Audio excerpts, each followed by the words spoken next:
Hi hello ಎಲ್ಲಿಗೂ ನಮಸ್ಕಾರ. Welcome back to ಜ್ಞಾನ ದೀಕ್ಷಾ ಇನ್ ಕನ್ನಡ. ಬಹುರ್ವಿಹಿ ಸಮಾಸ.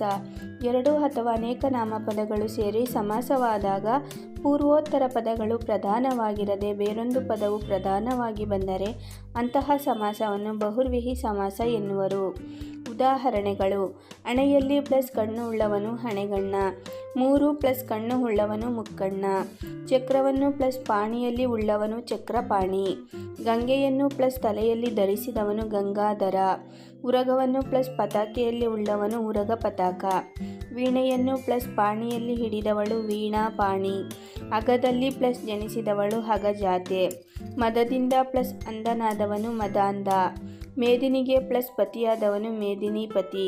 ನೋಡಿದ್ರಲ್ವಾ ಬಹುರ್ವಿಹಿ ಸಮಾಸದ ಅರ್ಥ ಮತ್ತು ಉದಾಹರಣೆಗಳನ್ನು. ನಿಮ್ಗೆ ಇನ್ನೂ ಹೆಚ್ಚಿನ ಗ್ರಾಮರ್ ವೀಡಿಯೋಸ್ ಬೇಕಂದರೆ ಪ್ಲೀಸ್ ನೀವು ನನ್ನ ಚಾನಲನ್ನು ಸಬ್ಸ್ಕ್ರೈಬ್ ಮಾಡ್ಕೊಳ್ಳಿ. Thank you.